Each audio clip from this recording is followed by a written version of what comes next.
সুপ্রভাত বন্ধুরা। তো নদিয়া জেলার ফুলিয়া থেকে বলছি আমি কাকলি। তো আমার পরিবারে অনেক অনেক স্বাগত কেবি ভিলেজ লাইফস্টাইলে। তো বন্ধুরা দেখো, সকাল সকাল ঘুম থেকে উঠে পড়েছি। তো আমার যা বাসি কাজকর্ম সারা কমপ্লিট। তো এসে দেখো গাছে জল দিচ্ছি। এমন কোনো গাছ নেই আমার, তো এই যে অ্যালোভেরা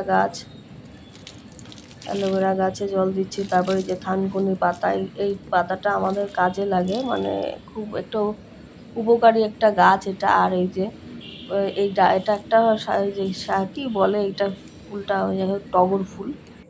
তো এইটা হচ্ছে আমি একটা ডাল বুনেছিলাম বর্ষাকালে, সেই ডাল থেকেই বেশ গাছটা হয়েছে। আর দেখো আম গাছ, তো এই আম গাছটা আমাদের না, আমার কাকা শ্বশুরের। তো আম হয়েছে সেটাই দেখালাম। আর এদিকে দেখো জবা ফুলও ফুটেছে, তারপরে দেখো ধুতরা ফুল ফুটেছে কত। তো সকালবেলা করে না এই সমস্ত ফুল ফোটা গাছে ফুল ফুটে থাকে আর দেখতে এত সুন্দর লাগে।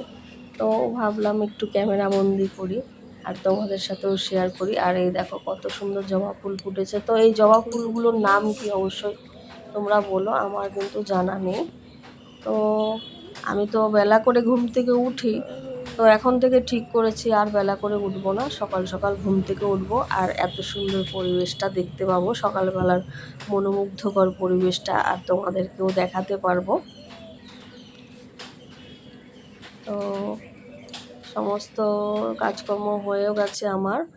এখন দেখো রান্নাঘরে চলে আসলাম। তো বাজারের ব্যাগটা ঢেলেছি। তো এই সময় না ফোনটা ঠিক করে মানে সেট করতে পারিনি, ওই জন্য পুরো কিছু দেখাতে পারলাম না। এই যে সজনে ডাঁটা, তো দেখো সবজিগুলো সব জায়গা মতো রেখে দিচ্ছি। আলু গুছিয়ে নিলাম, তারপরে পটল এনেছে, শসা এনেছে, তারপরে দেখো মিষ্টি কুমড়ো, ইঁচড়, পেঁয়াজ, রসুন, মানে যেটা যেটার মধ্যে থাকবে। আর এই লাল বাটিটা দেখছো, এটা একটা কন্টেনার বিরিয়ানির। তো একদিন বিরিয়ানি আনা হয়েছিল, সেটাই রেখে দিয়েছি।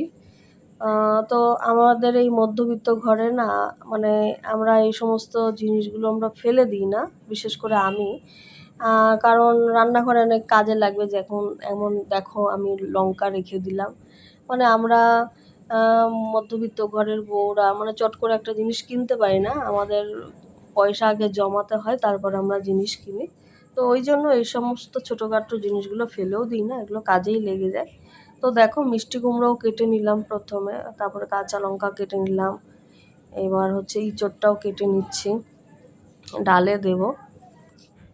তো এই যে দেখো কাটাও কমপ্লিট, ইঁচড় ডালে দেবো দেখে, আর মিষ্টি কুমড়ো ভাজা আর আমের চাটনি, উচ্ছে আলু সেদ্ধ দিয়েছি। এই যে দেখো রান্নাও কমপ্লিট। মানে গরমে না আর ভিডিও শ্যুট করতে মন চাইলো না, মানে প্রচণ্ড গরম।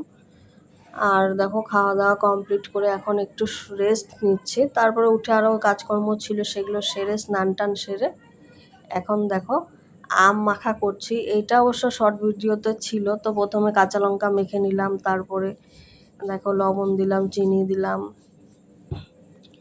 তারপরে দেখো এই যে এইটা কি বলতো, শুকনো লঙ্কা আর হচ্ছে লবণ বেটে দিয়েছি।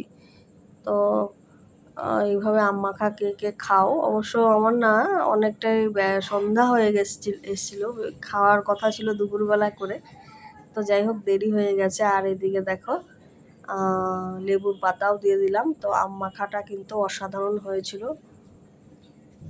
আর তোমাদের ওদিকে গরম কেমন পড়ছে অবশ্যই আমাকে জানিও। তো আমাদের এখানে তো প্রচণ্ড গরম, শুধু আমাদের এখানে না, এখন সব জায়গায় প্রচণ্ড গরম। আর এদিকে দেখো আম মাখাটা খাচ্ছি। তো বন্ধুরা ভালো থেকো, সুস্থ থেকো, অবশ্যই আমার চ্যানেলটা সাবস্ক্রাইব করো।